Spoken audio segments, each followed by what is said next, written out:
19তম কিস্তির টাকা পেয়ে গেছেন, কিন্তু হ্যাঁ, এবার আপনাদের 20তম কিস্তির পিএম কিষাণের টাকা পেতে দেরি হচ্ছে। তবে হ্যাঁ, আপনারা জানেন তো কবে পাবেন সেই টাকা। তবে হ্যাঁ, একটি বিষয় মাথায় রাখতে হবে, তার আগে আপনাদের বেশ কিছু কাজ ছেড়ে ফেলতে হবে, যে কাজ না করলে আপনি টাকা নাও পেতে পারেন। তার মধ্যে অন্যতম হচ্ছে কেওয়াইসি, এবং তার সাথে সাথে আধারের সঙ্গে আপনার ব্যাঙ্ক অ্যাকাউন্ট লিঙ্ক করা, অর্থাৎ কেওয়াইসি সম্পূর্ণরূপে দেখে নেওয়া। সেই দিক থেকে যদি আপনাদের কোনো সমস্যা হয়, তাহলে অবশ্যই যিনি এ পিএম কিষাণের টাকা 19 কিস্তির টাকা অলরেডি পেয়েছেন, 20 কিস্তির টাকা অপেক্ষায় রয়েছেন, তাদের অবশ্যই নিজের হাতের ছাপ দিয়ে আপনার কেওয়াইসি সম্পূর্ণভাবে পূরণ করা। এই ভুল যাতে না হয়, তাহলে কিন্তু আপনার সবথেকে বড় সমস্যা সম্মুখীন হতে পারে।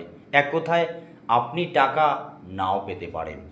কেন্দ্রে নরেন্দ্র মোদী সরকার এ মুহূর্তে কিন্তু আগামী দ্বিতীয় সপ্তাহের মধ্যে, অর্থাৎ এই অগাস্টের মধ্যে কিন্তু আপনারা পিএম কিষাণের টাকা পেতে চলেছেন।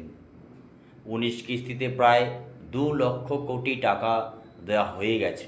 এবার নতুন করে 20 কিস্তির টাকা, অর্থাৎ 20তম যে টাকা আপনি পেতে চলেছেন, সেখানে ভারত সরকারের ব্যয় হবে 20,000-এরও বেশি টাকা।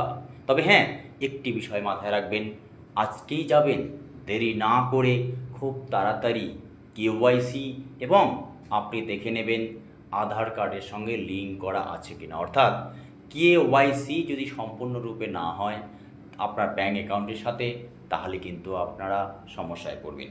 এর আগে ভারত সরকার যে পিএম কিষাণ চালু করেছে, প্রায় 3 কিস্তিতে 2,000 করে, অর্থাৎ 6,000 টাকা দিত।